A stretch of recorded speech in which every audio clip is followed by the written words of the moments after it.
Assalamualaikum warahmatullahi wabarakatuh. Selamat datang di Mangkunegaran Lang Pusdiklat UNS, pemirsa TA TV yang di rumah maupun yang di Mangkunegaran Lang.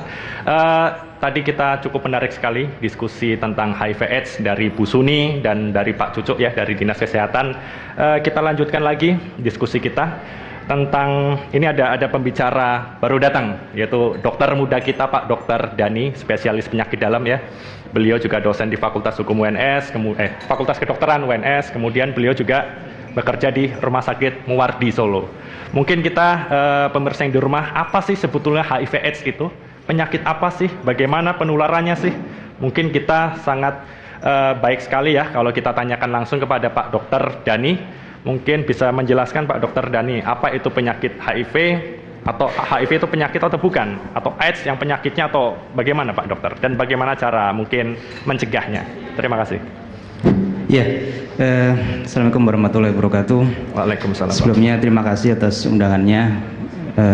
Jadi begini, jadi AIDS itu adalah suatu penyakit yang unik kalau kita bilang, karena kita harus berhadapan dengan orang yang sehat dan orang yang sakit AIDS. Cukup kita harus membedakan antara AIDS dan HIV. Jadi AIDS itu adalah orang yang sakit HIV, sedangkan kalau yang HIV saja adalah orang yang di dalam tubuhnya ada virus HIV, tapi dia belum masuk ke AIDS. Jadi itu bedanya.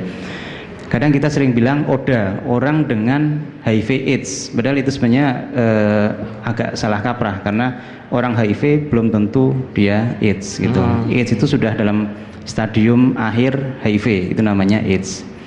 Jadi AIDS adalah suatu penyakit, jadi suatu penyakit yang berisi kumpulan gejala yang diakibatkan oleh menurunnya sistem kekebalan tubuh. Jadi kalau kita sakit itu sistem kekebalan tubuh akan berusaha untuk memperbaiki atau mencoba untuk menyembuhkan sendiri. Tapi kalau pasien dengan HIV, dengan AIDS, dia tidak bisa karena sistem kekebalan tubuhnya rusak. Lah rusaknya itu karena virus ini gitu. Virus ini bisa menular lewat cairan, jadi cairan tubuh. Jadi paling banyak adalah dari darah, kemudian dari cairan sperma dan cairan vagina, kemudian yang agak kecil dari air seni, dari air keringat, dan dari air susu ibu. Semua cairan yang ada dalam tubuh itu akan bisa menularkan, cuman prosentase virusnya antara satu cairan dengan cairan lain berbeda. Kemudian untuk penularan melalui kontak sosial itu tidak bisa menularkan lewat sosial. Jadi minum bersama, kemudian telepon, kemudian menggunakan piring bersama itu tidak masalah, tidak menularkan. Kemudian penularan yang paling banyak di hasil dari penelitian adalah melalui hubungan seksual, karena hubungan seksual akan terjadi kontak antar cairan, itu yang paling sering.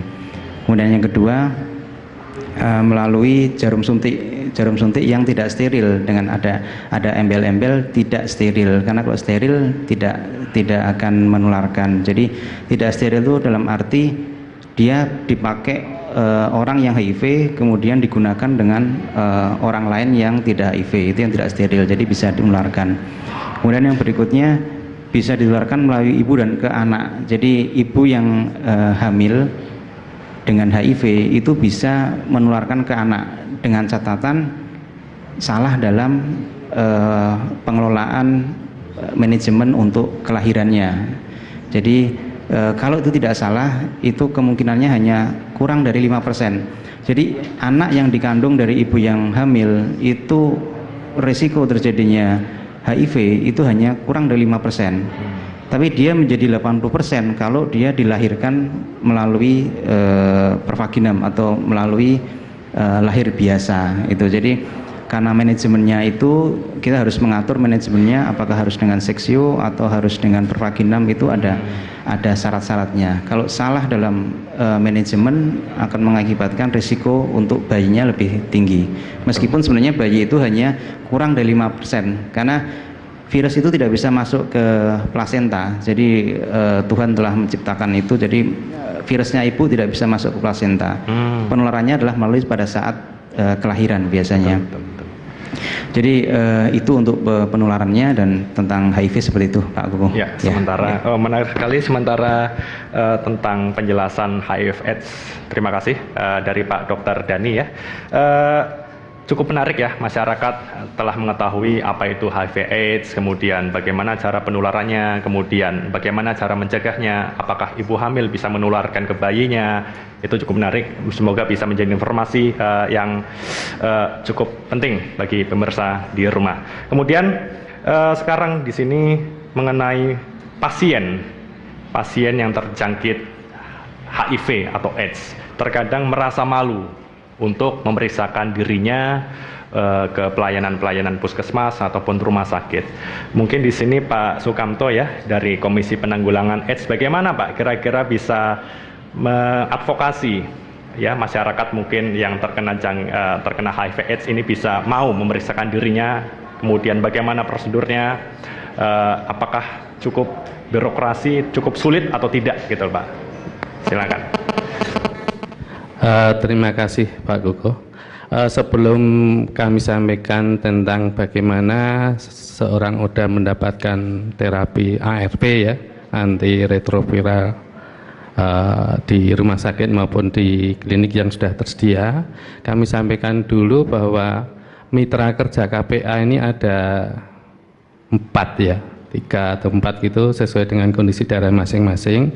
Pertama, jajaran dinas kesehatan beserta rumah sakit dan puskesmas yang memberikan pelayanan, diantaranya pemeriksaan tes HIV yang dinamakan klinik VCT, Volunteer Counseling and Testing ya. Kemudian satunya pelayanan CST, Care Support Therapy yang kaitan nanti untuk mendapatkan ARV, kemudian pelayanan IMS untuk mengetahui bahwa seseorang tersebut menderita infeksi menular seksual. Kemudian mitra kerja yang kedua ini ada jajaran dari Ormas Keagamaan dan LSM ya. LSM itu merupakan unit pelaksana dari Ormas Keagamaan yang selama ini mendapatkan donor bantuan dari pemerintah ya.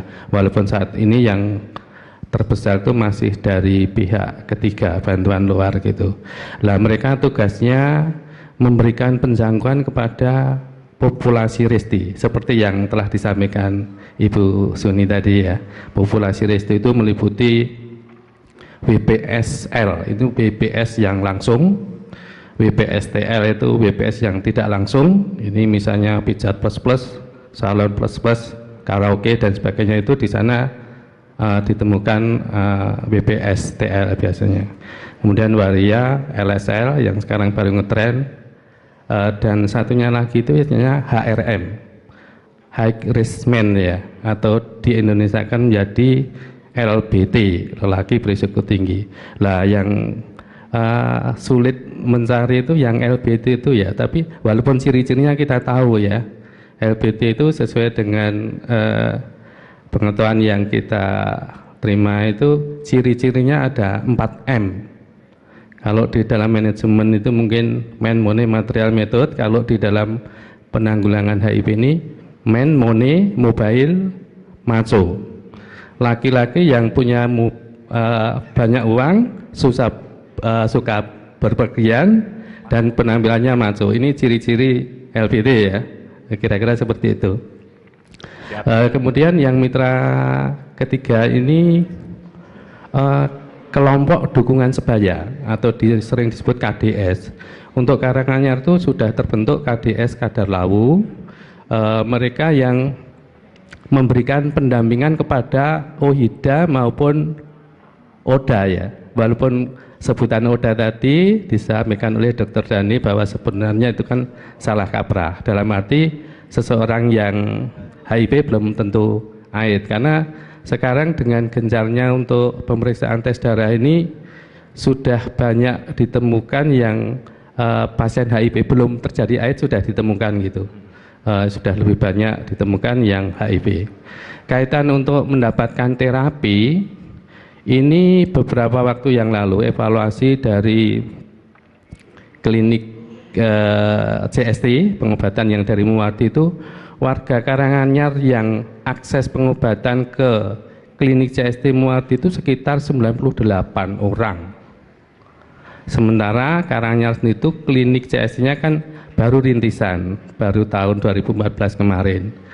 Namun sampai saat ini kira-kira sudah sekitar 15 orang per bulan yang akses terapi ke sana. Diharapkan nanti sedikit demi sedikit yang dari RS Muwardi itu dikirim ke sana, tapi kan dengan perjanjian dulu ya, siap enggak di sana. Karena ada beberapa kasus kalau periksa di daerah sendiri mungkin malu gitu lah. Lah itu tadi yang menangani itu yang dinamakan tadi KDS Kadalau tadi. Dia tugasnya untuk memberikan pendampingan kepada ODA yang akses terapi ARV. Kemudian untuk mengetahui jumlah perkembangan ODA di daerahnya masing-masing di Karanganyar ini, nanti tugasnya dia 2 hari di RS Muwardi di klinik VCT, 2 hari di RSUD Karanganyar, yang 2 hari untuk kunjungan rumah terhadap anggotanya gitu.